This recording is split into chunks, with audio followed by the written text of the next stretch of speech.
Alrighty, 800-544-7070 DVD time.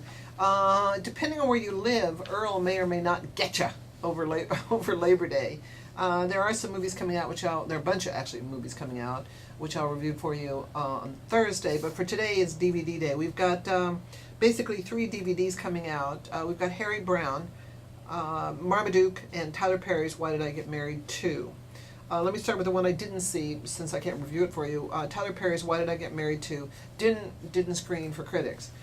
Tyler Perry stuff is impervious to critics. Most people thought this was a really horrible movie, but it did fairly well in the box office. So if you're a Tyler Perry fan, this may be something that you're interested in. Janet Jackson's also in it. Basically, 4 close couples eagerly reconnect, sharing news about their lives and relationships. Their intimate weekend in paradise is disrupted by the unexpected arrival of Sheila's ex-husband, who hopes to break up her new marriage with Troy to win her back. Oh man, that just sounds so exciting. Oh, sorry, I just fell asleep.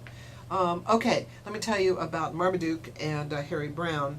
I actually kind of liked Marmaduke. It didn't do very well at the box office. Well, it made $32 million, but I mean, your kids may like it. Owen Wilson plays Marmaduke. We've also got George Lopez, Ron Perlman, Emma Stone, Jeremy Piven, Judy Greer, Steve Coogan, who I think can do no wrong, Christopher Mintz-Plasse, who is in Kick Butt, William H. Macy. The idea is that, Marmaduke is a big old lovable Great Dane, and I think this was his first super screen stardom. He never fit in. He finds a place where it's okay to stand out. He's living in Orange County, helping his family make the transition, but he's discovering that fitting in with his new 4-legged friends isn't easy for a 200-pound teenage dog. I mean, I actually thought it was sort of vaguely cute. I mean, they got talking dogs. It's really not animation per se. It's kind of dogs moving their mouth. I don't know what we call this. Basically uncomfortable. I don't know. But it's not. The Marmaduke is a comic strip. All right, but comic strip seems to do really well. I mean, think about Batman and all that kind of stuff. So I mean, I think your kids will like it. It's got some rude humor in it, which your kids will adore, and language. I think there are a number of tinkle jokes in it, as I recall, and dog poop jokes. Okay, speaking of which, that's not a fair transition. I liked Harry Brown. This one Marmaduke did $32.6 million. Tyler Perry did $60 million with a movie that got uniformly panned. And Harry Brown, which got Michael Caine in it, did $1.7 million, which gives you some idea of the value system in America with movies these days. I actually sort of like this. If I'll tell you a little bit about the plot, but I really don't want to give away very much because it comes kind of as a shock to you. It's R for strong language and violence, drug use, and sexual content. The idea is that Michael Caine is a widower, an ordinary law-abiding citizen. He lives in a kind of a slum.